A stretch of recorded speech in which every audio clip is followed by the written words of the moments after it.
Hey, what's going on? My name is Bim, and this is the 8bitdo arcade stick.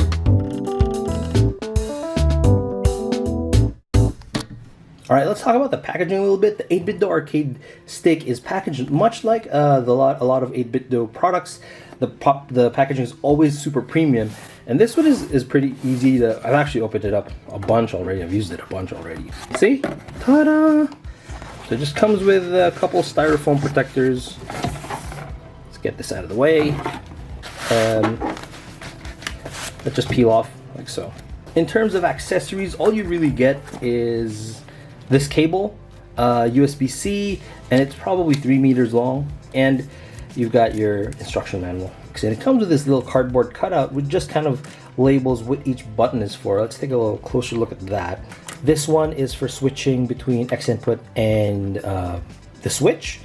This one sets what the stick does, either right stick, left stick, or D-pad. The pair button, turbo button, home button for the switch, LED indicator just to tell you, if it's pairing or what player you're on, Bluetooth or dongle toggle, so you select which one, select and start. These things are actually labeled. It's just these three that aren't. Something I find really cool with this, because you see there aren't any traditional labels on the buttons, and they're usually something drawn on the casing itself. But in the 8bitdo arcade stick's case, if you switch to X input, you see that it lights up with X, Y, right bumper, left bumper, etc. And if you switch it to switch, changes to Y, X, RL, ZL, ZR. That's a neat touch. I really like that. That is neat. So one of the big reasons why I picked this up is because you can connect it to your PC via Bluetooth, dongle, or wired. And I found that very interesting because I don't like dongles. I think I've said that in my multiple reviews for many controllers. I hate dongles. The thing is, people always give me shit about how Bluetooth has more latency and is less consistent than dongles. But the thing is, like, Bluetooth technology has gotten to the point where that's not necessarily true, and in my testing with this controller, which you can do Bluetooth and dongle on, and wired, that's not really the case. So what I did was I took a DualShock 4, plugged it in wired, tried it on Street Fighter V and Tekken, recorded it at 120 frames, and for every button press, as soon as I see the button get depressed, I would count that as frame 0, then count the number of frames until the character moves. So that way we know the latency between pressing and the movement of the character. So my findings were,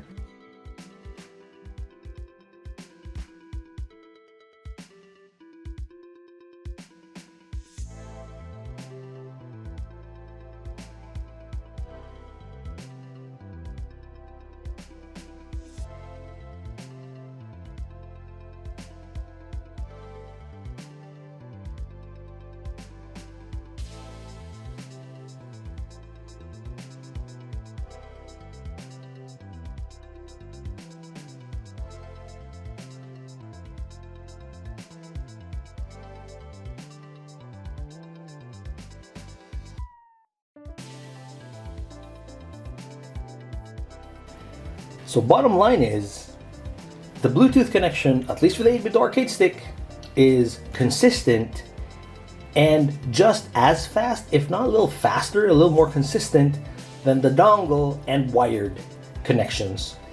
Don't at me. Let's talk button quality. Now the buttons, they sound great and they feel great. Some people say they feel a little, gritty, but I don't feel that way. And I think they're great. I think they're fantastic. You can replace them if you wanted to, and they're easy to replace.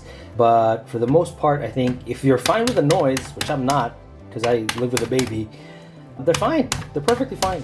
As for the stick is a different story. But I do find that this stick is a little loosey-goosey for my taste.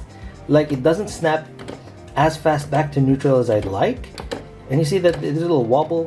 I don't like it. I feel like it's a little loosey-goosey. If you're just, getting into arcade sticks, learning the ropes, then this is perfectly fine. It will not disappoint you. It works okay. But if you could upgrade to, a better lever, then you can probably, you know, replace it. It should be easy. It does say that it's ultra moddable, but it's not. The header in the motherboard is an 8-pin header instead of the usual 6 or 5. It's usually 5 because it's up, down, left, right, and the ground that's daisy chained. So with this thing, the ground isn't daisy chained. So each direction has its own ground cable, which is weird, but there are ways to get around it, which I'll show you some other time, I guess. Build quality. Okay, build quality. It's build solid. There's a little give when you push into the center, but not too bad. It's nice and hefty, pretty heavy, won't go anywhere because there's like nice rubber feet back here. So it won't be going anywhere. There's a metal plate, like all the weight is concentrated on this back plate. There's a metal slab here which just provides all of the weight. And I think that's good. It's not going anywhere however you push, and that works perfectly. What don't I like about it, besides the loosey-goosey stick, it's a little too short. I knew that going in. I knew that it wouldn't be, like a full-sized arcade stick, but I didn't think it would bother me as much as it does. So if you're playing it on your lap, you can't really put it like on top of both of your knees because it's too small for that, at least for me, because I'm a fat dude. I put it on top of one knee, and that gets uncomfortable over time.